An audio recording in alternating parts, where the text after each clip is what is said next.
Bienvenidas a todas al capítulo número 59 de Neurofisio Club, el programa específico de neurofisioterapia de la Fundación AISE, del podcast Neuroconciencia. Y como siempre digo, pues muchas gracias a todas las personas que nos siguen, porque este ya es el programa, creo que el 105 o una cosa así, bueno, ya lo pondré luego en la descripción, y estamos casi en el programa 60 específico de fisioterapia, lo cual, pues bueno, yo creo que ya es demasiado, ¿no? Estamos un poco repetidos. Pero lo bueno es que nos seguís siguiendo, nunca mejor dicho, y tenemos una respuesta maravillosa, un montón de mensajes súper positivos, también muchas discusiones en redes sociales muy constructivas sobre los temas que vamos tratando. Así que de verdad, gracias de corazón por seguirnos y por estar ahí pendientes. En cuanto a la cuña publicitaria de la Fundación AISE, que siempre hago, pues tenemos muchos proyectillos ya para este año 2024 que ha empezado.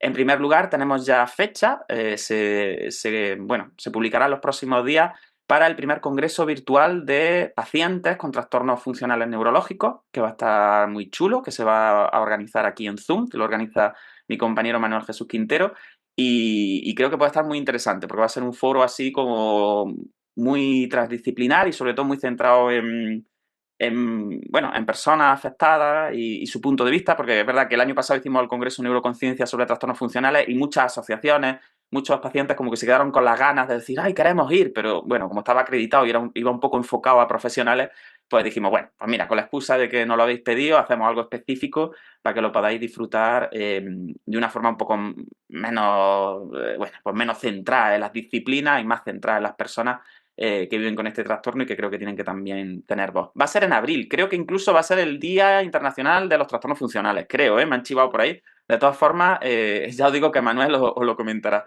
Luego tenemos también ya casi la fecha para el segundo Congreso Nacional de Neuroconciencia, que eso lo organiza MODE y que, bueno, ya os contará tranquilamente. Tenemos organizado también un curso acreditado de ferulaje casting tape, de tobillo en neuro. Y bueno, tenemos un montón de cosas más. Aparte de los programas de ayuda específicas salen esta semana las convocatorias. Como el podcast va con un poquito de retraso, pues cuando escuchéis este audio seguramente ya estará abierto el proceso. Os animo a todos los pacientes, a todas las personas que tengáis algún familiar con algún trastorno neurológico que entre dentro de los programas de ayudas que las echéis, porque este año se queda la sesión de cualquiera de las disciplinas a 5 euros, los 45 minutos, con lo cual está muy bien de precio. Y aparte tenemos un programa específico de neurodegenerativas, que también nos lo habíais pedido mucho, porque siempre sacábamos cosas para gente en agudo, intensiva, no sé cuánto, como, ay, los pacientes en agudo que van muy bien, que mejoran mucho, efectivamente. Y un poco la población con neurodegenerativas nos había dicho, hombre, estaría bien que sacarais algo también específico para neurodegenerativa, que no fuera tanto lo agudo y tal, ¿no? Pues como en el Congreso de Neuroconciencia sacamos más de 5.000 euros entre inscripciones y demás, pues todo ese dinero lo vamos a dedicar a becar a personas con neurodegenerativa en 2024. Así que os recomiendo que estéis muy pendientes. Y yo ya me callo, dejo la cuña publicitaria porque tengo poco tiempo hoy. Hoy estoy yo haciendo un ejercicio como comentaba en la previa, de inhibición a tope e intentando ponerme un poco serio, porque tenemos un episodio maravilloso. Ya sabéis que yo pues soy el tonto de los trastornos funcionales. A mí me encantan bueno, intento meter todo lo que puedo funcionales aquí en Neuroconciencia.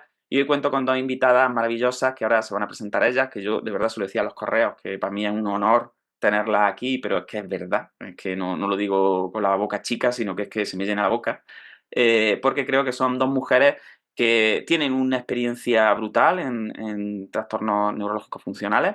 Y aparte de eso, bueno, yo siempre digo que el podcast me sirve de excusa para revisar artículos y revisar trabajos, y la verdad que revisando este capítulo, pues he aprendido un montón, así que se lo tengo que agradecer y con esa excusa, bueno, pues creo que va a ser un tema súper interesante. Así que voy a presentarosla, bueno, más bien que se presenten ellas y a ver qué tal echamos la mañana. Pilar Rada, Hola Juan, buenos ¿cómo te días. encuentras? Bueno, gracias a ti por la invitación, gracias por la iniciativa. Veo que yo soy fiel al podcast, estoy Un suscrita, oyente. eso es. Eso hay que cuidarlo. Y bueno, me hace especial ilusión, claro, participar después de haberos estado escuchando. Así que muchas gracias por la invitación. Bueno, Pilar Rada, fisioterapeuta. Eso es, preséntate un poquito, sobre todo Eh, cuéntanos dónde te puede encontrar la gente porque además tenéis un blog súper chulo a la gente que le interesan los funcionales, así que Date publicidad ahí. Vale, bueno, pues llevo pues 14 años trabajando en el servicio de neurología del Hospital Ruber Internacional y desde el año 2017 que se montó, ¿no?, la unidad específica para trastornos del movimiento funcional con la doctora Isabel Pares y con la doctora Mónica Cortis, que hoy está aquí con nosotros, pues trabajo estrechamente con ellas desde el inicio y bueno, pues igual que a ti, soy una apasionada de este tema. A mí me abrió, ¿no?, un mundo nuevo, el amor por la neurociencia, que al final hablamos mucho de trastorno funcional, pero al final es un campo muy amplio. Y a raíz de ver un poco la dificultad de los pacientes, ¿no?, las historias a veces difíciles para llegar a un diagnóstico, las peculiaridades de su abordaje, ¿no?, y que a lo mejor desde la fisio convencional de neuro no estamos tan familiarizados, pues uno de los objetivos también era como divulgar, ¿no?, y profundizar un poquito.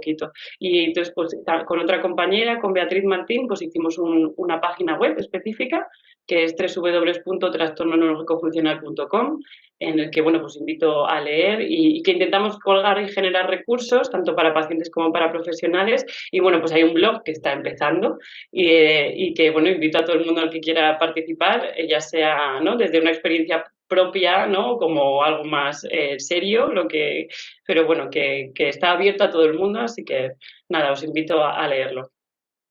Muchas gracias, Pilar. Os pondré el enlace del blog, tanto del blog como del Instagram y todo, de este proyecto que tienen Pilar y Bea, que es maravilloso, que ya lo dice así como, es poquita cosa, pero es que en español no hay tanto de funcionales, entonces es maravilloso y además están al día y todos los días cuelgan cosillas, así que os recomiendo de verdad que las sigáis, porque si os interesan los funcionales, tenéis que seguirlas, es un must. Es que no hay más Gracias, remedio que Juan. seguirlas, sí, sí, sí.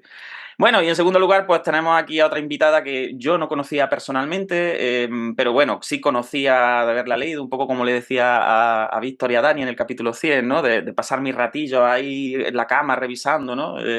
Y leyendo, y que para mí de verdad que es un placer inmenso, además se ha prestado rápidamente, sin poner ninguna pega, y eso en una persona que es toda una referente en español sobre los trastornos funcionales y que de verdad que yo creo que estará su nombre escrito, ¿no?, un poco en letras de oro dentro de la historia de los trastornos funcionales en español, pues para mí de verdad que es un honor. Así que, Mónica Curti, ¿qué te voy a decir, hija mía? Pues que te presentes, pero que es como yo decía en el capítulo anterior, que a la gente le hacía muchas gracias. Digo, mira, el que conozca a Mónica Curti, pues ya sabe por qué tengo las bragas en el suelo.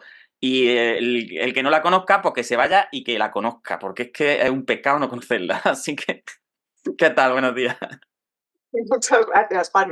Menuda introducción. Luego ahora va a ser complicado. Sabemos todos que el tema expectativas es algo de lo que hablamos mucho en funcionales y las has puesto muy altas, No, no, pero pero tú las expectativas te las pasas por donde vamos. Tú las expectativas están más que cubiertas. Además, ahí está el currículum, o sea que como siempre digo yo, digo, ahí tenéis el currículum y os lo leéis. ¿Qué tal? Cuéntanos un poquillo, bueno, dónde te puede encontrar la gente, como decía Ujú, antes, ujú. y de dónde viene tu interés por los funcionales y estas cosillas. Cuéntanos. Bueno, a ver, pues un poco como contaba Pilar, las dos empezamos a desarrollarnos en funcionales en el 2017, cuando contratamos a la doctora Isabel Parés al Ruber, que es donde pues, hemos empezado este proyecto y es pues, la primera unidad de referencia, ¿no?, en España sobre este tema. Entonces, la verdad es que he aprendido de la mano de Isabel. Sabía poco, como la mayoría de los neurólogos, sobre esto, porque no nos habían formado en la carrera, tampoco en la residencia, y un poco vengo de esa escuela de funcional que se va a psico, a psiqui, que luego te lo devuelven, que no sabes muy bien cómo bandearte con ellos. Entonces, yo he aprendido mucho pues, en los últimos años y también me he convertido pues, en una apasionada de los funcionales porque estoy muy de acuerdo con Pilar en que aprendes mucho de neurociencia y aprendes mucho de cómo funciona el cerebro gracias a ellos y con ellos. Y no deja de maravillarte pues todo lo que nos falta todavía, ¿no?, por aprender. Y lo que sí sabemos es mucho de sobre cómo tratar y de eso parece que vamos avanzando más rápido que sobre los mecanismos que subyacen, probablemente porque sea un grupo tan variopinto. Entonces, en cuanto a de ahí un poco es de donde vengo y dónde me podéis encontrar, pues, evidentemente paso consulta en el hospital y también pues tengo un Instagram en el que intento divulgar sobre neurociencia, escribo sobre neurociencia, he escrito un libro sobre creatividad y bueno, ahora estoy escribiendo otro porque también me gusta mucho ¿Qué estás el... escribiendo, Mónica? ¿Qué estás escribiendo? Cuéntame. Pues estoy escribiendo un libro sobre resiliencia Toma ahí. y neurociencia, un poco también entender los mecanismos que subyacen a esas personas que vemos que son más resilientes que otras, intentar entender de dónde viene eso para también poder maximizarlo y potenciarlo y que juegue a nuestro favor, porque yo siempre digo Estupendo. que aprender de nuestro cerebro es lo que nos permite utilizarlo mejor Mejor, un y poquito vivir mejor, ¿no? mejor. Ujú. Ya que tenemos ahí la máquina esa que funciona regular Eso algunas es, veces, ¿no? eso Por es. lo menos conocerla, como cuando uno tiene un coche viejo y lo conoce ya, y uno dice, bueno, venga, pues ya sé por dónde en las cuestas le tengo que apretar o no, en fin.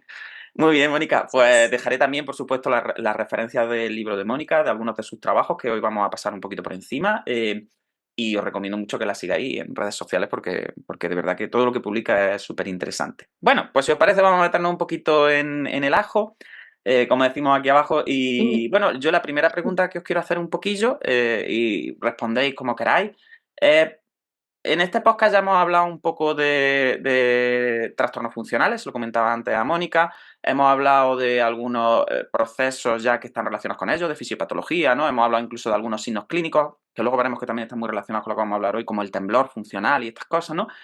Pero hemos hecho mucho hincapié en la parte de es necesario dar a conocer los trastornos funcionales, es necesario conocer que existen, conocer la gran prevalencia que tienen, ¿no? Dentro de la consulta de neuro general, que es aterrador, ¿no? La prevalencia y la incidencia que vemos, porque siempre ha estado la cosa como que era algo raro, extraño, ¿no? Como no explicable, era casi como algo ahí misterioso, ¿no? Nunca ha perdido ese tinte como de misterio, ¿no? Pero sí os comentaba que es verdad que de lo que vamos a hablar hoy, que es de esa interacción entre los trastornos funcionales y otras patologías que están más que bien descritas, como en este caso, por ejemplo, la enfermedad de Parkinson, pues de eso yo es la primera vez que leo, es la primera vez que me meto, y sí me gustaría preguntaros eso, es decir, ¿cómo pasa uno de intentar entender los trastornos funcionales ya per se, que es complejo, a estar viendo a personas que están diagnosticadas de otras patologías, como en este caso la enfermedad de Parkinson, y decir, uy, esto a mí me huele a funcional también? Y la parte de, uy, ¿será posible que, y ahora lo hablaremos un poco, concurran los dos procesos, o se solapen, o interaccionen de alguna manera? En fin, ¿cuándo empezasteis vosotras a interesaros en ese tema, ¿no? Ya no en la parte de funcional como más aislado, sino en esa interacción con otras patologías neurológicas. Si te parece, Mónica, tú misma, Mónica, ¿quieres? venga. Pues si quieres empiezo yo porque al final soy la que recibe a los pacientes. Sí.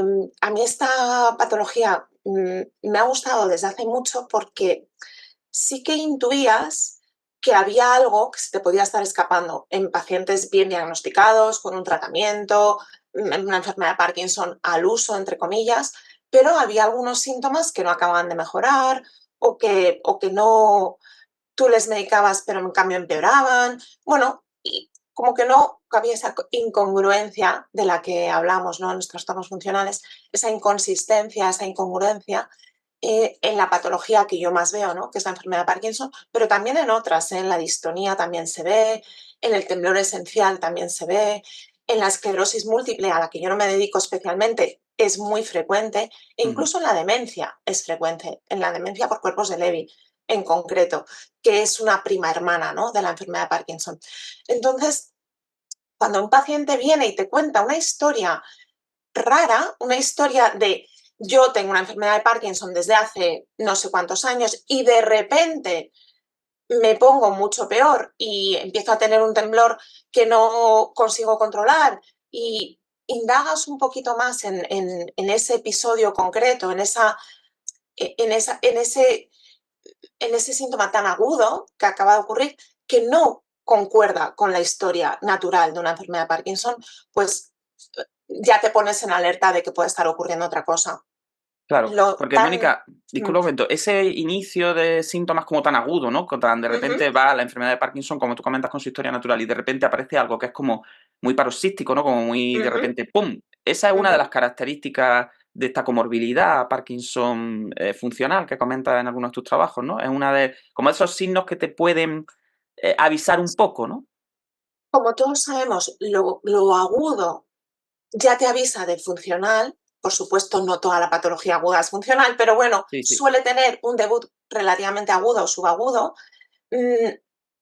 Esto en la enfermedad de Parkinson, insisto, no es normal, pero lo curioso de estos síntomas funcionales en los pacientes con Parkinson es que a veces pueden preceder a la enfermedad de Parkinson. Y eso es muy importante porque en algunos pacientes, de hecho, debutan en un 25% de los pacientes pueden debutar antes.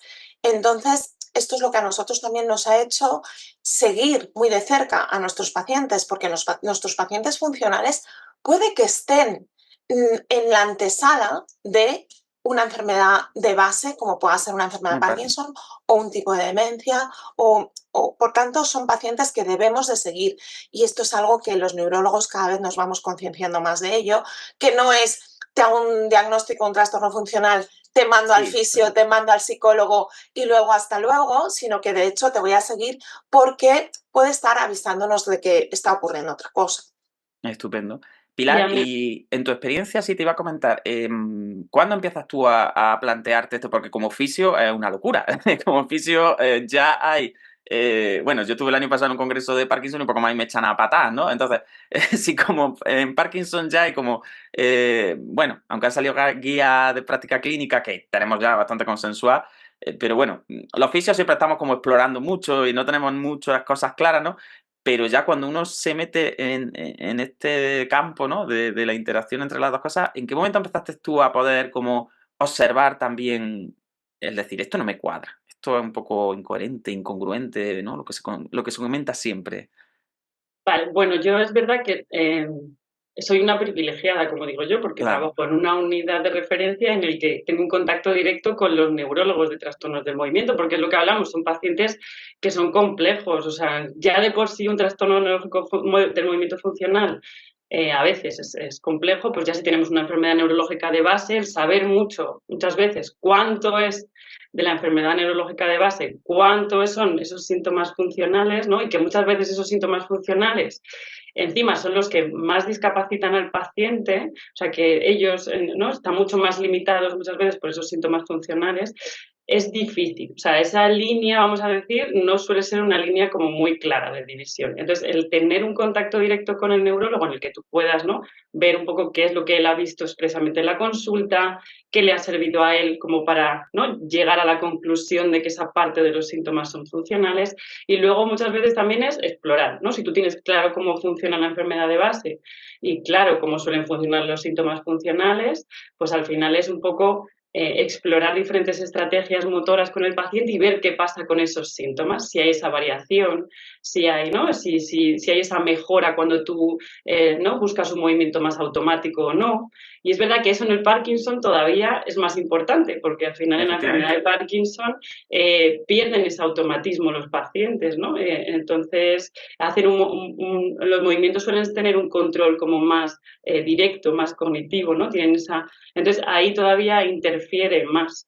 Pero es verdad que al final muchas veces la rehabilitación lo que intentamos es enseñarle al paciente, bueno, esto que tú sientes y esto que tú vives, esto es de tu enfermedad neurológica de base y esto otro es más de tus síntomas funcionales, por lo tanto el manejo va a ser distinto, ¿no? Y eso es lo que intentamos muchas veces conocer y experimentar con el paciente. Y lo difícil muchas veces es luego llevarlo al día a día, que es el siguiente, ¿no? Porque a veces en el gimnasio surge y el paciente lo vive de una manera muy, ¿no? muy real y luego, sin embargo, cuando lo intentamos extrapolar al día a día es cuando a veces aparecen las dificultades. Por eso la labor de en equipo ahí, porque hay otros factores que pueden también estar ¿no? interfiriendo. No sé si, Mónica, ¿tú quieres decir algo ahí? Yo creo que las dos sabemos que son pacientes incluso más complejos que un paciente con un trastorno neurológico funcional solo, simplemente porque esa parte de explicación y nosotros mismos, esa línea es tan gris que a veces tenemos que funcionar con esas líneas grises que a los neurólogos, os digo, no nos gusta. A nosotros nos gusta que 1 más 1 sean 2 y esto es Parkinson y esto es funcional y es que la vida a veces no es así. Entonces al mismo paciente le tenemos que decir, mira, esta marcha que tienes tiene un elemento funcional. No sé cuánto es funcional y no sé cuánto es por tu enfermedad de base y no te puedo hablar de porcentajes de un 30 a un 70 o un 60 a 40. Y al paciente eso pues también a veces tampoco le causa algo de desazón. Pero en el fondo, pues es que no, eso en neurología no es todo tan fácil a veces y al paciente también le tienes que transmitir seguridad en decir, oye, no pasa nada porque no sepamos exactamente, pero sí que sabemos cómo tratar, y entonces vamos a ir por aquí, vamos a explorar, tú mismo vas a ver, y a veces el paciente ya te viene como, ahora tengo lo funcional, y dices, este paciente ya ha entendido, ahora estoy off porque es mi enfermedad de Parkinson y me toca la dopa, pero en un momento en que está con un buen nivel de medicación y en cambio tiene una marcha muy patológica, te dice, ya sé que esto es lo funcional. Y tú dices, exactamente. Entonces, bueno, ¿cómo vamos a tratar esto? Y ahí es donde Pilar hace maravillas, la verdad. Qué bien. Mónica, te quería preguntar, en relación a algo que ha comentado Pilar y que yo creo que es muy importante que la gente tenga claro cuando escuche esto, los síntomas funcionales en Parkinson pueden llegar a ser igual de incapacitantes o más incapacitantes incluso que la enfermedad de base, ¿no? Porque además, tú lo comentabas también, es verdad que el Parkinson más o menos ya con la medicación pues se tiene muchísima experiencia, esta patología es súper antigua, está bien conocido un poco el curso natural y cómo se tiene que medicar y cómo responde el paciente y cómo hacer los ajustes, en fin, aunque siempre sea difícil, ¿no? Y ahí a la neuróloga la verdad que os toca un papel siempre súper complejo, pero es cierto que muchas veces como que estos signos funcionales no responden a la medicación tan bien, ¿no? Y si unimos esos dos aspectos, ¿no? El aspecto de que pueden llegar a ser tan limitantes o más que la enfermedad de Parkinson y que encima cuando el neurólogo intenta meter ahí su arsenal terapéutico, ¿no? y manejarlo, no responden bien, eso al final es una mezcla explosiva, ¿no? Es como que puede limitar mucho la calidad de vida del paciente y también volverlo un poco como inestable, de decir, ¿qué está pasando, no? Esto que era una cosa que más o menos iba poquito a poco, que estaba controlada, de repente se me ha ido de las manos o se nos ha ido de las manos a todo un poco, ¿no? Exacto, y evidentemente la intranquilidad y la angustia, ¿no? que eso produce, porque el paciente está acostumbrado a que su medicación haga efecto y de repente no hace efecto. Y entonces piensa que su Parkinson se acaba de convertir en algo muy agresivo. Y esto muchas veces conlleva a la iatrogenia, que es algo de lo que tenemos que hablar y tenemos que evitar entre los neurólogos, porque la primera parte es reconocer que está pasando otra cosa y, por tanto, no seguir escalando y escalando y escalando medicación. En el artículo que estás comentando, ¿no? que publicamos el año pasado, de pacientes con enfermedad de Parkinson más trastornos del movimiento funcionales y pacientes apareados por edad y sexo que solamente tenían una enfermedad de Parkinson, se ve que los pacientes con trastornos neurológicos funcionales añadidos o comórbidos, que yo creo que ahora hablaremos un poco de Sí, esta sí. terminología, tienen más medicación que los pacientes que solamente tienen una enfermedad de Parkinson, porque es lo normal. El paciente llega a la consulta y te dice, es que no estoy bien, es que no estoy bien, es que no estoy bien. Y tú empiezas a escalar, a escalar, a escalar, y a pesar de subir a dosis altas, el paciente sigue mal, sigue no encontrándose bien. Entonces, bueno, eso es primer aviso de que a lo mejor nos hemos equivocado, ya no en el tratamiento, sino en el diagnóstico, ¿no? de lo que estamos tratando. Y ya digo que rebajarle la angustia al paciente y decir, oye, esto no es que de repente la enfermedad de Parkinson se haya convertido en algo muy virulento y ahora muy agresivo y se nos escape a la medicación habitual, es que está pasando otra cosa, se llama esto es un trastorno neurológico funcional y tiene otro tratamiento. Entonces vamos a volver a nuestra situación basal de medicación antiparkinsoniana con la que tú te encontrabas bien y esto lo vamos a tratar de otra forma y esa otra forma, pues es como bien Pilar sabe, encontrar estrategias y comprensión, sobre todo, ¿no? Y yo digo que tenemos muchísima suerte también porque nuestras fisios y nuestro equipo en general hace muchísima educación. Y es muy importante que el paciente sepa, comprenda qué es lo que está pasando en cada momento y, por tanto, sepa abordarlo. Oye, me toca mi próxima dosis de levodopa. Oye, espera, ahora lo que me toca es aplicar lo que me ha enseñado Pilar de estrategias de distracción o de cómo volver un poco al automatismo del movimiento. Porque los pacientes con Parkinson son especialmente proclives a este tipo de patologías precisamente por esa monitorización del movimiento que tienen que hacer. Tienen que prestar especial atención a sus movimientos que ya no son tan naturales, y esto hace que, bueno, pues que Sí, pueda ocurrir este cortocircuito, ¿no?, que vemos a veces en los funcionales. muy bien. Pilar, y al hilo un poco de lo que comenta Mónica, que a mí es que me parece súper interesante lo de la iatrogenia, porque al final, siempre que uno estudia algo, pues le gusta que algo que sirva para algo práctico, ¿no? Entonces no es que estemos aquí filosofeando sobre el sexo de los ángeles, como yo siempre digo, ¿no? Aunque también nos guste filosofear y meternos en fisiopatologías raras y en hipótesis, pero al final yo creo que este tipo de cosas que vosotras estáis contando tienen un impacto real en el paciente, ¿no? Como comentaba Mónica, o sea, no es lo mismo que un facultativo ya conozca esto, ¿no? Y sus fisios conozcan también esto y todo el equipo lo tenga en cuenta a la hora de esa escalada terapéutica, ¿no? O esa comunicación que se le hace a la persona de, esto está fatal, madre mía, esto se nos ha ido, que todos lo hemos hecho algunas veces y hemos generado nocebos ahí bueno, madre mía, de repente esta disquinesia se nos ha ido de las manos, es que no, ni la medicación la sujeta, ni el fisio, ni madre mía, y encima... Entonces yo creo que es súper importante esto, ¿no? Que tengamos claro que, por ejemplo, los estudios de Mónica, las publicaciones, pues tienen ese correlato práctico, ¿no? Es decir, bueno, pues mira, a lo mejor hay que sentarse y decir, ¿será que realmente esto está dejando de responder a la medicación o será que hay otra cosa ahí que está relacionada? Y en relación a eso, Pilar, yo te quería comentar como por el lado bueno, ¿no? A Mónica le he preguntado por el lado más negativo de pacientes que creen que empeoran mucho, que aparece algo de repente que no responde a medicación y tal, que ya tenéis más o menos como ahí el chip de que esto pueda ser una comorbilidad funcional, pero también está esa parte de realmente si los tratamos, esa parte la tratamos como funcional, también es susceptible de mejora, más que a lo mejor la enfermedad de base, ¿no? Porque el Parkinson al final, pues es una neurodegenerativa, una vez que progresa, sabemos que se sujeta, ¿no? Que tenemos que estar en fisioterapia siempre con enfoques de contención, más que enfoques restaurativos, bueno, pues estamos en compensación y en contención, en mantenimiento muchas veces.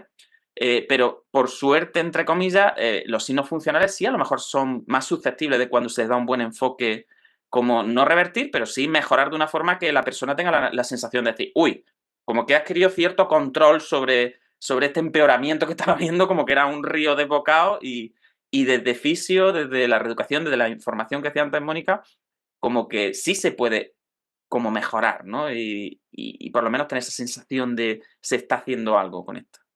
Sí, yo creo que para los pacientes suele ser una experiencia bonita porque al final es lo que hablamos, ¿no? Yo tengo una enfermedad neurodegenerativa, bueno, que va siguiendo su curso, que a priori, ¿no?, debe estar bien controlada, bien, y de repente aparece algo, ¿no?, que me genera una incapacidad muy importante, que aún en esa escalada terapéutica a veces que se prueba no responde, por lo tanto genera mucha incertidumbre. Estos pacientes son más susceptibles de ir a segundas consultas, segundas opiniones, ¿no? Incluso a veces hemos visto pacientes que se les ha visto si son candidatos o no a hacer, ¿no?, técnicas más invasivas. Más invasivas. Entonces, bueno, imaginaos el riesgo que eso puede conllevar y para encima luego pues, no tener una mejora significativa para estos síntomas, ¿no? Entonces, bueno, yo creo que la primera parte, como ha dicho Mónica, es la parte de educación, o sea, que el paciente entienda ya suele aliviar, pero sobre todo es que con fisio lo bueno es que el paciente lo que le llevamos a la experimentación. O sea, cuando el paciente lo experimenta, y le damos también ese feedback visual, ¿no?, que él ve que esos síntomas que él refiere tan discapacitantes tienen esa capacidad de volver, vamos a decir, otra vez al automatismo de alguna manera y esos síntomas revertirse, ¿no?, tienen ese potencial de mejora que hablamos siempre. Luego veremos hasta dónde llegamos y a lo mejor hay muchos pacientes que mejoran mucho, pero como lo que hablamos, como esto es muy multifactorial, pues a lo mejor hay un empeoramiento en el sueño o un cuadro de dolor o una pequeña ansiedad por algo que ha pasado y a lo mejor vuelven a aparecer o quieren otra vez. Pero yo le digo al paciente siempre, nunca será un vuelta al punto de partida. Tú ya sabes que estos síntomas, cómo podemos un poco manejarlos, qué otros factores pueden estar interviniendo y sobre todo que lo experimentan. Yo creo que el experimentarlo es un muy potente, ¿no? Como para que el paciente primero diga, vale, me lo creo, ¿no? Lo estoy viviendo de algún modo, entonces lo estoy experimentando, entonces va a ser que sí, y luego que vean que tienen ese potencial de mejora, ¿no? Y como luego, ya digo que a veces lo difícil es llevarlo al día a día, pero yo creo que al final con el acompañamiento adecuado y con esa exposición gradual, ¿no? De yo empiezo por un poquito, vamos a decir, en un entorno más controlado y luego cómo lo voy llevando, ¿no?, a todas esas situaciones que el paciente va a vivir en su día a día, suelen mejorar, sí, Mejorar. está muy bien. O sea, que para el fisio es muy gratificante, es lo que yo digo. Si el paciente va bien, es muy gratificante porque en una neurodegenerativa que tú tengas el poder de en poco tiempo, porque las intervenciones terapéuticas que hacemos no suelen ser muy largas, son más bien intensivas y acotadas en el tiempo, que tengas en esa mejoría tan sustancial cuando ¿no? Es muy gratificante tanto para el paciente como para el terapeuta. Pero es verdad lo que dice Mónica, que es muy importante el seguimiento. Yo sí que he visto, ya sea en Parkinson, ya sea en otros pacientes, que son como más vulnerables a que cualquier cosa se les pueda como complicar, digo yo, ¿no? O sea, como que esa predisposición a veces está un poquito subyacente, ¿no? Un esguince y a lo mejor en vez de no solventarlo después de la fase aguda, es como que a veces a lo mejor se les puede complicar un poquito más. Entonces, el tener un equipo, ¿no? que te conoce, que sabe un poco lo especial de tu caso, ¿no? que sabe cómo abordarlo, el tener ese acompañamiento, esa referencia, yo creo que también es importante en estos pacientes. Estupendo. Mónica, hablábamos antes de expectativas, ¿no? En trastornos funcionales. Yo quiero remarcarlo sobre todo un poco porque, bueno, hablamos de que realmente como que una persona que tiene una enfermedad de Parkinson como que ya tiene cierta vulnerabilidad a sufrir un trastorno funcional, ¿no? Además, esto me parece maravilloso como la lógica con lo que lo explicáis en el artículo y lo bien hilado que está, ¿no? Esa unión un poco entre, bueno, lo que ahora se llama modernamente el reinvestment del movimiento, ¿no? Ese control voluntario excesivo, esa monitorización atencional focalizada en explícito, porque además es un mecanismo de compensación lógico a una persona que está viendo que sus automatismos se le están yendo de las manos. Es decir, si yo no voy en automático porque estoy caminando por un terreno que no conozco, pues no me queda más remedio que estar más pendiente de lo que estoy haciendo, ¿no? Y además, como en este tipo de patologías, ¿no? Que afectan como a este eje suplementaria, ganglios basales, ¿no? En el que hay ese problema de iniciativa muchas veces, intrínseca, ¿no? Como que al paciente le cuesta mucho iniciar el movimiento y pues es normal como que tengan esa tendencia a sobremonitorizar lo que están haciendo. Y eso sabemos que es un factor, pues, casi predisponente, casi precipitante, ¿no? De trastorno funcional. Entonces, un poco recogiendo esto y sobre todo para los fisios que nos puedan estar escuchando y que vean que esto tenemos que tenerlo todo el mundo claro, desde neurología hasta el resto de disciplinas, yo siempre lo comento, los fisios hemos estado como muy... venimos de una tradición de tratamiento en el que enfatizamos mucho el control voluntario de la sensación, el control voluntario de lo que está ejecutando, el entrenamiento por fases, ¿no? De, venga, vamos a trabajar la marcha, pues ahora vamos a enfatizar en la fase de oscilación, y ahora vamos a enfatizar en el choque de talón, y luego todo eso ya se automatizará y seremos todos felices, ¿no? Y comeremos perdices. Entonces, como venimos de esa tradición, a mí sí me gustaría que hicieras como un poco un resumen de cuáles son estos factores como que la enfermedad de Parkinson ya, bueno, es un terreno abonado, podemos decir así, para que aparezca un trastorno funcional en relación a este control atencional que nos comentaba antes. Y también me gustaría preguntarte, y esto ya sea un poco a título personal, un poco friki, de realmente la diferenciación entre si los dos procesos están superpuestos, si se solapan porque tienen algunas cosas en común y otras no, si es que el paciente amplifica los signos que ya tiene de base y lo que hace es como que se fija en ellos y al final como que ese foco atencional como que amplifica de alguna manera y lo hace florecer, ¿no? Para que nos entendamos así. O el concepto de comorbilidad, que es el que vosotras utilizáis en el artículo, ¿no? ¿Realmente es importante esa diferenciación? Entonces, esas son mis dos preguntas que al final, como voy hilando sobre la marcha, de todas formas, para que queden un poco claras, ¿no? Una pregunta mucho más práctica, una pregunta mucho más de por qué la enfermedad de Parkinson es un terreno abonado, digamos así, para el trastorno funcional del movimiento en relación a esta monitorización atencional. Y la segunda parte un poco más conceptual. Venga, vamos a hacer un poquito de... Me voy a tomar la licencia y voy a empezar por la segunda. Venga, si vale, te parece bien. Ya ves tú la licencia. A tu rollo, vamos. Lo digo porque nosotras cuando escribimos ese artículo lo titulamos Solapamiento funcional en la enfermedad de Parkinson y básicamente pues es una revisión de la fisiopatología que hay detrás, de la frecuencia, de lo que había escrito, de cómo diagnosticarlo y cómo tratarlo. Porque, bueno, vimos que era una carencia, ¿no? En la literatura y como teníamos bastante experiencia y cada vez íbamos viendo más, pues de hecho hay vídeos explicativos, etcétera. Entonces, uno de los revisores, que además conocemos su nombre, que lo hemos sabido a posteriori porque nos lo dijo, bueno, que es un pope de los trastornos neurológicos funcionales y de los trastornos del movimiento, nos hizo la corrección y nos dijo, ¿por qué lo llamáis solapamiento? ¿Por qué no llamarlo comorbilidad? Porque solapamiento significa que algo ocurre como por encima, Por ¿no? encima. Que tienes una enfermedad de Parkinson de base, siempre decimos, y algo, sobre todo en inglés también se dice overlay, que es por Sí, encima, ¿no? overlay. O overlap, que ya incluso es como que se entremezcla, ¿no? Sí, sí. Y en cambio él decía, con la depresión tan frecuente en la enfermedad de Parkinson, o con la ansiedad o con el insomnio, no hablamos de Claro, solapamiento. nadie dice solapamiento, ¿no? Nadie dice que es una depresión solapada. Y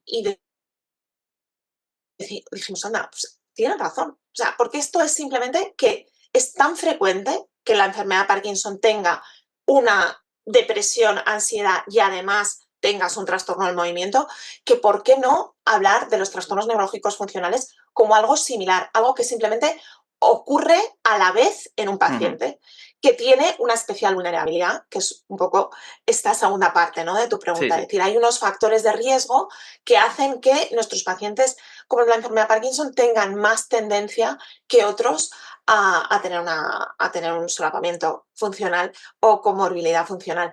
De hecho, en un 7,5% es lo que se baraja en la literatura, y nuestra impresión es que probablemente sea más frecuente, pero aquí estamos hablando solamente de solapamientos funcionales motores, porque si ya nos metemos en síntomas no motores, pues primero, a nosotros nos cuesta mucho diagnosticarlos, pero probablemente sea incluso más frecuente. Se barajan hasta cifras de un 65%, ¿no?, de solapamiento de síntomas no motores que pueden ser de origen funcional en nuestros pacientes con Parkinson.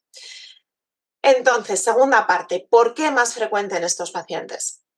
Más frecuente por este trastorno de la información sensitiva que el paciente recibe, por una rigidez que se instaura y por una lentitud que hace que de repente, pues oye, un movimiento que era automático de una mano o de una pierna al caminar, pues sea como, ¿pero qué está pasando aquí? Porque yo antes caminaba y no tenía que pensarlo.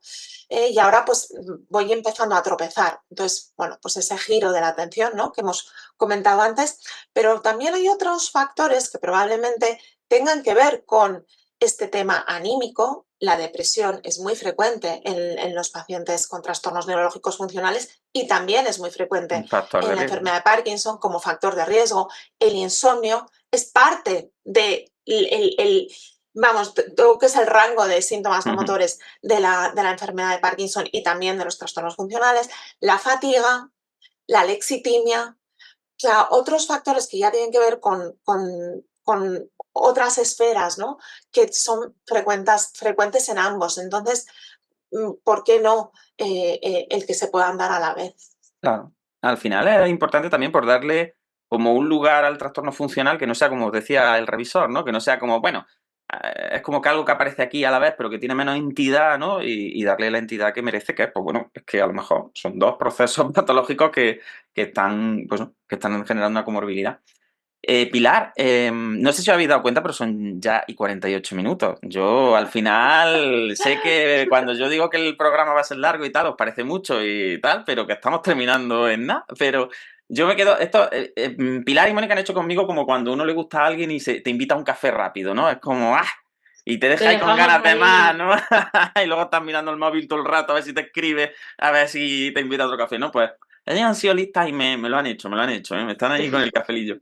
Pero bueno, Pilar, lo que sí quería un poco comentar contigo es, desde el punto de vista de fisio, ¿cuáles son los signos más frecuentes que, sobre todo para nuestros compañeros, ¿no?, que puedan a lo mejor no tener el privilegio que tenemos nosotros de estar trabajando a lo mejor más en un equipo transdisciplinar, un equipo en el que cuando a ti se te pasa algo viene tu colega, ¿no?, tu compañero y te dice con un café, oye, he visto entrar por la puerta a ese paciente que tienes y tú te habrás dado cuenta, ¿no?, de que...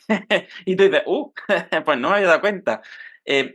¿Cuáles son los signos más frecuentes que tú ves en esta comorbilidad entre Parkinson y trastorno funcional del movimiento? Es decir, ¿hay signos que sean más frecuentes o os van todos por igual? ¿O habéis observado, porque más Mónica lo recoge muy bien en el artículo, hay como cierta ciertos signos que son como más frecuentes, ¿no? Y que se presentan además de una forma que cumplen un poco con esa falta de coherencia, congruencia, consistencia típica de los trastornos funcionales, ¿no?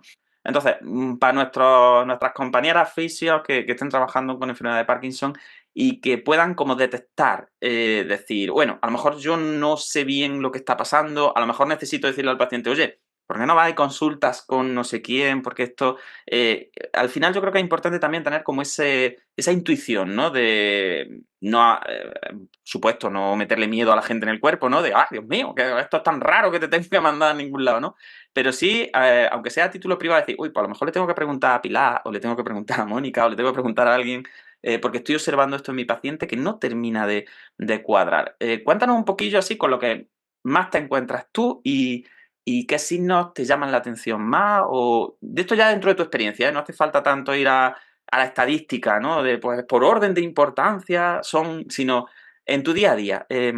¿Cuáles son los signos que te llaman más la atención en esta interacción entre Parkinson y funcional? Vale, gracias, Juan. Pues depende un poco, o sea, hay como signos que son como muy característicos o que busco más cuando hago esa anamnesis, ¿no? Y esa historia clínica y el curso con el paciente, que lo ha hecho el neurólogo muchas veces, ¿no? Pero que a mí me gusta mucho y es recomendable como volver a repasar con el paciente, porque a lo mejor me fijo o no, o le damos importancia a algo por lo que hablábamos, de un inicio, ¿no? Más brusco, más agudo, el propio paciente te cuenta que ha habido remisiones o épocas en las que ha estado mejor y eso desaparece, otras que no, luego que no coinciden, ¿no? Con los momentos que fin de dosis, de medicación, o sea, eso ya es propio de la historia. Luego ya, si nos vamos a la parte más de, ¿no? Signos clínicos más de movimiento, o sea, de los síntomas, yo creo que va un poco por fenotipos, o sea, es decir, que en Parkinson lo que vemos mucho o lo que más se suele ver es temblor Ujú, y alteración de la marcha, yo creo que es lo que más... entonces, dentro de esos dos fenotipos, luego hay como signos clínicos descritos específicos para ellos, ¿no? Entonces, bueno, sí que a lo mejor también a veces se me ha olvidado un poco la monitorización excesiva y el movimiento como muy lento, ¿no? El paciente tiene como un ujú. exceso de esfuerzo, vamos a decir, pero sin embargo no ves esa disminución en la amplitud, que eso es típico del Sí, típico de Parkinson, Parkinson. ¿no? Entonces el paciente está haciendo como un súper esfuerzo, el movimiento es muy lento, pero no hay esa disminución en la amplitud. Pues a mí ya me hace, ¿no? Pensar, ¿no? Luego, pues que no coincida lo que hemos dicho en el tiempo, ¿no? Sino que haya con temas más de medicación. Y luego, pues por ejemplo, en el temblor, ¿no? Si vemos que además lo curioso, lo que está más descrito y lo que vemos muchas veces es que coincide un poco en el mismo lado donde el Ujú, paciente suele experimentar muchas veces sus síntomas de Parkinson de base, ¿no? Suele ser ipsilateral que hablamos, ¿no? Entonces, pues el que empieces tú a probar determinadas maniobras, vamos a decir, y que eso, pues por ejemplo, los movimientos balísticos y bilaterales, pues por ejemplo, está descrito que mejora, ¿no? Y lo vemos con el paciente. O en el trastorno de la marcha, pues a lo mejor cambiamos un poquito el patrón, ¿no? Haciendo un patrón más que está descrito más de patinaje, ¿no? Con la planta del ujú. pie más pegada al suelo, o le metemos un ritmo, pero es verdad que el ritmo funciona también muy bien en Parkinson, ¿no? Sí, Las sí, sí. pistas visuales, ¿no? Pero vemos que hay un gran cambio en los síntomas y en el patrón, ¿no? Mejora. Pues esa incongruencia, ¿no? De aunque yo en un Parkinson con una alteración de la marcha le pida un patinaje o le pida un ejercicio, ¿no? Un movimiento más global en la que él tenga que integrar mucho más el movimiento de los brazos, ¿no? De la cintura escapular, no hay ese cambio tan drástico. Aquí es como Ujú, que hay sí, un sí, sí. cambio muy grande, ¿no? Vemos que el patrón mejora mucho y el paciente también se sorprende muchas veces, ¿no? Claro. Entonces, el poder mostrárselo. Luego ya es un poco cómo lo voy llevando, ¿no? A que no tenga que ser no una estrategia tan grande, sino cómo lo podemos ir integrando y normalizando. Pero yo creo que temblor y alteración de la marcha son los fenotipos que más comúnmente veo en la práctica clínica con estos pacientes. Y ya te digo, luego es dentro de esos dos, qué signos están descritos para los funcionales me sirven y veo que cambia mucho en el patrón de marcha o en el control, vamos a decir, del temblor o del brazo en ese paciente. En ese paciente, ¿no? Lo que Muy bien. hablamos siempre es que nos enfocamos mucho en las funciones, lo que tú decías, que al final los fisios Claro. muchas veces a veces estábamos ¿no? Muy en fases, en la carga, ¿no? En cómo voy a hacer ¿no? Ese paso de transferencia de peso, tal, Una y locura. aquí, ¿no? Intentamos alejarnos un poco de todo eso, ¿no? Una locura, una locura. Y Antes entonces hablaba es cuando... Mónica de la iatrogenia médica, ¿no? Y bueno, habría que hacer también un poquito, un Cierto, receso para la cierto. iatrogenia del fisio, Sí, sí, sí. que- Exacto, Exacto, ¿eh? Que hablar en esos términos de control es justo lo contrario que claro, necesita, ¿no? Un efectivamente. paciente con Parkinson. Uy, Yo, Juan, te Mónica. voy a recoger un momento en esto que comentabas de cómo los fisios podéis hacer el diagnóstico, porque es que tenéis una situación privilegiada en que pasáis mucho tiempo con el paciente. Sí, sí. Y a lo mejor al neurólogo, oye, pues en una consulta que puede ser más o menos corta, que le ve una vez cada 3 meses o cada 6, y si el paciente no trae justo esa queja como lo primero de la lista, Ahí viene la sino cabeza, que a lo claro. mejor ni lo comenta, bueno, vosotros sí que estáis en una situación de ver al paciente a veces, pues relativamente a menudo, en off, en on, Ujú. en ver esas diferencias y de repente que se os encienda la luz de, oye, aquí puede que esté pasando otra cosa, pues porque estas discinesias son balísticas y no concuerdan con la toma de levodopa, como decía antes Pilar, ¿no? Pero el interrogar sobre esos síntomas que a lo mejor se salen un poco de lo establecido en la enfermedad, pues es algo también como a tener en cuenta y estar en alerta para Claro. preguntarlo y buscarlo, ¿no? A veces. Y además que la consulta de neurología muchas veces los pacientes vienen como más serios, más, pues están más, controlan más el Eso movimiento. es. Y es verdad que cuando se relajan en fisio, pues a lo Sí. mejor sí, ya sí vemos esas diferencias de rendimiento, ¿no? De decir, uy, cuando ya deja de estar encorsetado en la primera sesión, ¿no? Muchas veces la segunda, la tercera, y vemos que ya como que coge cierta fluidez, cierta familiaridad con el terapeuta, y no sé cuánto, de repente ves unas diferencias de rendimiento que dices, uy, que sí, que en Parkinson evidentemente pues hay esa disociación automático voluntaria también, ¿no? De cuando el paciente no piensa o se deja llevar por guías externas, como que todo es más fácil, pero hay algunos signos que tú dices, uy, esto me suena más a lo Ujú. funcional. Bueno, chicas, pues siento deciros que faltan 4 minutos para las 10, que yo creo que esto al final ha jugado en vuestra contra en vez de en la mía. Yo he hecho los deberes y yo con un reloj he tenido bastante, ¿no? Pero yo sé que os quedáis con muchas ganas de contar cosas. Así que simplemente quiero agradeceros el estar aquí. Creo que ha sido una cosa muy guay. A mí me ha gustado mucho teneros, que se han tratado conceptos chulos. Y simplemente pues dejaros ya que contéis lo que os apetezca. No tampoco tenemos tanta prisa, ¿no? Entonces, pues que bueno, que comentéis ya si se queda alguna idea en el tintero que vosotras queráis comentar o bueno, libertad ya pues para que cerréis como queráis. Gracias, Juan. Pues bueno, pues gracias a Juan, a la Fundación AISE por contar con nosotras. Ha sido una experiencia muy bonita y lo que dices al final se ha hecho corto, o sea que Es sorprendente, es así que sorprendente. y bueno, yo creo que hoy nos hemos centrado un poco la comorbilidad, vamos a hablar, ¿no? De trastornos del movimiento funcional y Parkinson, pero yo creo que cada vez es algo que se está estudiando más. Yo que estoy metida en esto, es que todos los meses o cada pocos meses salen papers nuevos, ¿no? Y que Ya. ahora cada vez esa comorbilidad yo creo que se va estudiando, pues ya sea en otras enfermedades neurológicas, como ha hablado, ¿no? Mónica, de la esclerosis múltiple, pero bueno, también se está viendo con, ¿no? Con la comorbilidad con neuropsiquiatría, ¿no? Con, pues a lo mejor hasta con el autismo, hemos estado leyendo los últimos artículos, pues también podemos hablar mucho, largo y tendido, ¿no? De la comorbilidad también con procesos de dolor, pues la fibromialgia, el síndrome de fatiga crónica, o sea que yo creo que es algo muy amplio, algo que luego a los fisios nos llega mucho, ¿no? Paciente que ya tiene a lo Sí, mejor sí. el diagnóstico de fibromialgia, de síndrome de fatiga crónica y que empiezan a tener trastornos neurológicos funcionales, entonces da para mucho. Entonces hoy, bueno, nos hemos centrado más en la parte de Parkinson quizá, pero que bueno, el término comorbilidad es muy amplio y que bueno, que animo a todo el mundo a profundizar porque aprendemos. Para mí estoy en un constante aprendizaje. Ya ves. Es lo bueno o lo malo de la neuro, ¿no? Que nunca terminamos esto. Y lo que aprendemos hoy, dentro de 10 años decimos que no, y en Total, fin, pues todas eso estas es. cosas. Yo siempre digo, lo que sabemos hoy de cómo abordarlo es esto, bueno, En y luego 50 años nos vemos, ¿no? reiremos y diremos, madre mía. Cómo va cambiando. Muy bien, Pilar. Pues, Mónica, que un placer, Genial. que tú lo que quieras, aquí estamos entregados a ti. Tú quieras. Bueno, yo también darte las gracias, Juan,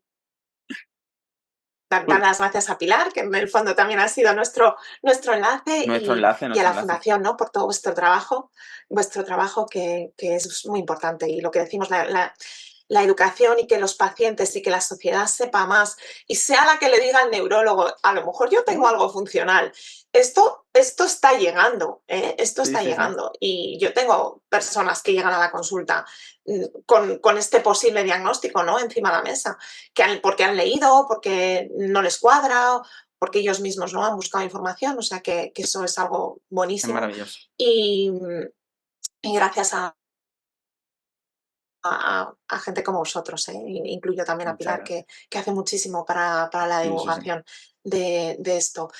Y a nuestra parte es formarnos, seguir formando, seguir aprendiendo. A mí me parece que es una ventana de oportunidad, como decimos en algún artículo, el ver estos solapamientos, porque nos ayudan a ver un poco los mecanismos que hay detrás, que se comparten, ¿no?, entre unas patologías y otras, y por tanto ir aprendiendo un poco más sobre la una y sobre la otra. Y sobre la otra, eso es interesantísimo. Creo que hay que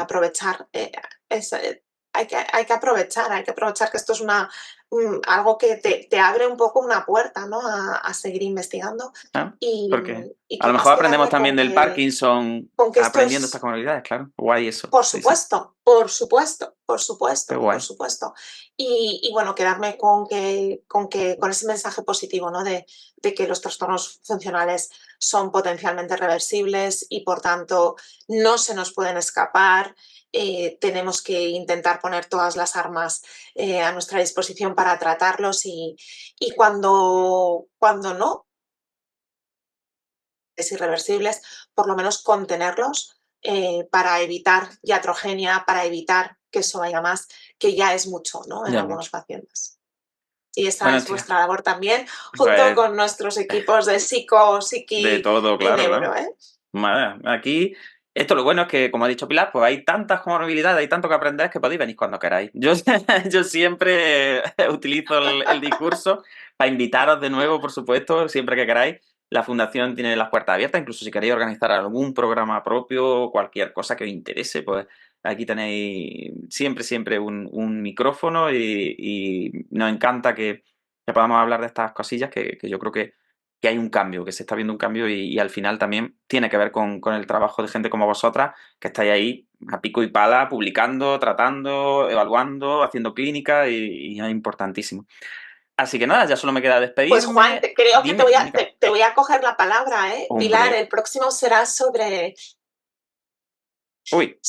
mujer, trastornos neurológicos funcionales en la mujer. Eso me encanta, esa feminist issue, eso claro, por supuesto. Exacto, ese feminist issue, porque también también habla de factores de riesgo. Es un gran tema.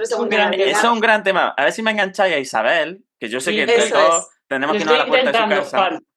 A ver si nos vamos a la puerta de su casa y le hacemos ahí lo que sé, la invitamos a algo, lo que sea, porque ese capítulo sería maravilloso, de verdad, os lo digo. Además el artículo es precioso, o sea, que merece un capítulo. Es para enmarcarlo, de verdad. Yo se lo recomiendo a todos mis alumnos, porque siempre digo, para que veáis cómo se produce la interacción, cómo lo biopsicosocial realmente sí es cierto, no es una palabra. La historia de la medicina, o sea, un poco la historia de la propia medicina y de cómo ha estado un poquito sesgada y tal. O sea, bueno, a mí me pareció muy bonito. Es algo que luego veo que lo veo en la consulta, o sea, que no es algo que leo y luego sino que es algo que se ve, que luego se ve. Clarísimo. Tiene su aplicación. Pues dejaremos también el enlace a este artículo que de repente ha surgido. Ya un libro que ha publicado la SEN, sobre la patología neurológica y la mujer.